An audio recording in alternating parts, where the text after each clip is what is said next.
আগামীকাল শক্তিশালী একাদশ নিয়ে মাঠে নামছেন লিটন তামিমরা। নাজমুল হোসেন শান্তর অধিনায়কত্বে প্রথম ম্যাচে বিসিএল মাঠে নামবে দলটি। তবে স্কোয়াডে রয়েছে বড় বড় নাম। এই দলে আছেন দর্শক প্রিয় সাব্বির রহমান। সেক্ষেত্রে একাদশে হবে কি সাব্বিরের জায়গা?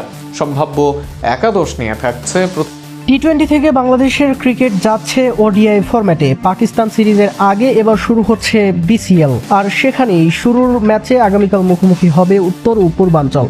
উত্তরাঞ্চলে বিপিএল চ্যাম্পিয়ন দলের একাধিক তারকা, অপরদিকে পূর্বাঞ্চলে জাতীয় দলের রাডারে থাকা খেলোয়াড়রা। শান্ত বিপিএল দলকে নিয়ে জিতিয়েছেন শিরোপা। এরপর অদম্য টি-20 কাপে শিরোপা না জিতলেও গিয়েছিলেন শিরোপা জয়ের বেশ কাছাকাছি।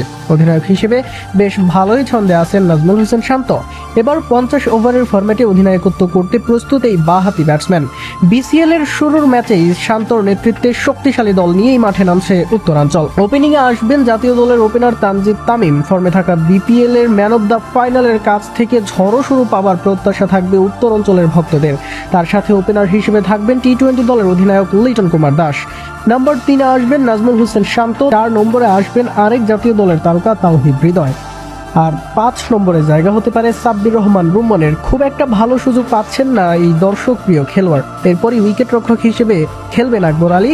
নম্বর 6-এ আসবেন অনূর্ধ্ব 19 বিশ্বকাপ জয়ী এই তারকা। নম্বর 7-এ আসবেন off spinning allrounder Sheikh Mahedi Hasan. দেশ সেরা লেগ স্পিনার রিশাদ হোসেনকে দেখা যাবে নম্বর 8-এ। 3 পেসার হিসেবে দলে থাকবেন নাহিদ রানা, শরীফুল ইসলাম ও আব্দুল গাফফার সাকলাইন। তবে যদি উল্লেখিত ব্যাটারদের মধ্যে কেউ সুযোগ না পায়, সেক্ষেত্রে ওপেনার হিসেবে থাকবেন এক্সক্লুসিভ ব্যাটার হাবিবুর রহমান সোহান। অদম্য কাপে দারুণ পারফরমেন্স করেছেন তিনি। এর আগে ওডিআই আসরগুলোতেও সোহান ব্যাট করেছেন দুর্দান্ত স্ট্রাইক রেটে। বিসিএলেও তাই সোহানের দিকে চেয়ে থাকবে সবাই। আগামীকাল সকালেই মাঠে গড়াবে ম্যাচটি।